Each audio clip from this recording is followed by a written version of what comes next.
सभी भाइयों को नमस्कार। आज का जो वीडियो है बहुत ही महत्वपूर्ण है हर एक व्यक्ति के लिए। दुनिया में कोई भी व्यक्ति है, सबके लिए बहुत महत्वपूर्ण। और मेरा नाम है खेम बिहारी वशिष्ठा। Phone number 921 338 73। आज का वीडियो ये है कि धन कैसे कमाएं, आय कैसे बढ़े। ये जन्मपत्री हमारे पास आई और इस जन्मपत्री में जिस व्यक्ति की है वो बहुत इंटेलिजेंट है, पढ़ा लिखा है, बहुत इंटेलिजेंट, बहुत मेहनती है, ईमानदार है। और सब कुछ होते हुए भी जहाँ वो करोड़ों में खेलना चाहिए था, आज वो पैसे के लिए इधर उधर देख रहा है। यार कहीं से तो आए थोड़े थोड़े। कारण क्या है? उसने अपनी जन्मपत्री लिखा। हमने कहा ठीक है भाई, अब आ गया तो चलो जी। हमने उसका सबसे पहले धन भाव देखा। धन भाव का स्वामी धनेश वहाँ बैठा धन भाव में, पैसे बरसा देगा। बुद्ध है, बुद्धि से वो पैसे बरसा देगा, इतने इंटेलिजेंट। फिर देखा उसके साथ में लगन का स्वामी है शुक्र। अगर लगन, लगनेश और धनेश इकट्ठे हों और दोनों मित्र हैं तो फिर तो पूछो ही मत ना, करोड़ों की प्रॉपर्टी बना देगा। मगर उसके साथ में सूर्य आ गया, दोनों को अस्त कर दिया। वहाँ पर शुक्राचार्य की और इनकी लड़ाई चालू होगी, सूर्य की।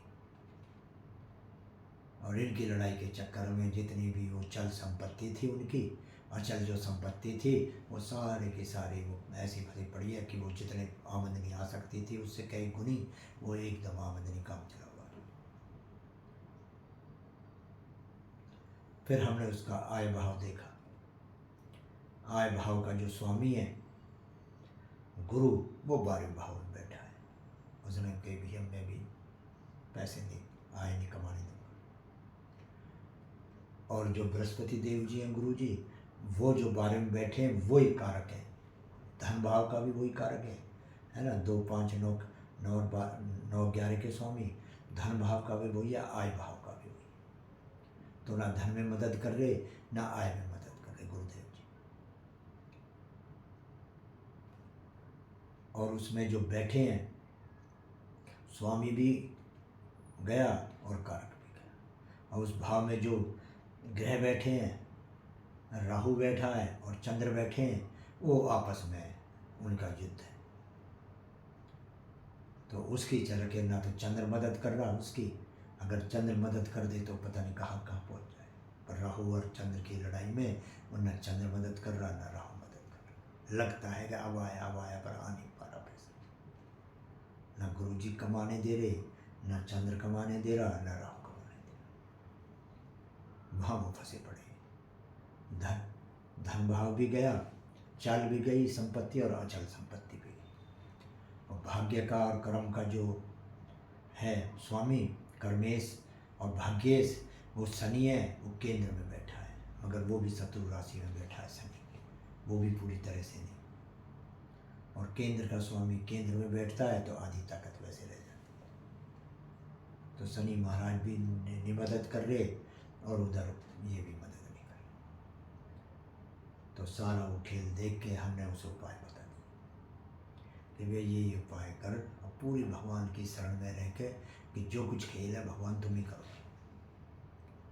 और जो वो खेल हुआ, जैसे जैसे उपाय करे उसने, वैसे वैसे उसका चेहरा खिलने लगा।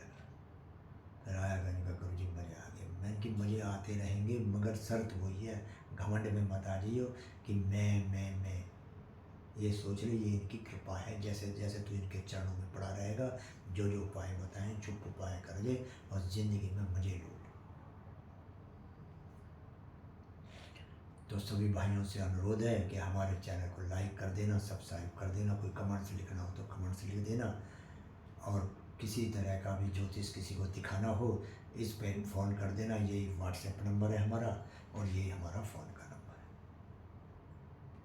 और कैसी भी प्रॉब्लम हो, संतान में हो, रोग की हो, ग्रस्त की हो, शादी की हो, आयु की हो, और कर्म क्षेत्र में हो, आय की हो, धन की हो, कोई भी परेशानी है, सब परेशानी जो होंगे मेरे आपसे यही अनुरोध है कि जितना इनके पीछे भाग रहे हो पैसे के, उससे आधा कम से कम ज्योतिषियों के पीछे भागो, तो तुम्हारी किस्मत जो ना खुल जाएगी। बिल्कुल सामने शीशे की तरह दिखा देते हैं, भाई ये भाव है, ये कारण है, इसलिए तेरा गुण खुला है, ये उपाय है। तो सभी भाइयों को नमस्कार, आगे अगले वीडियो में मिलेंगे। धन्यवाद।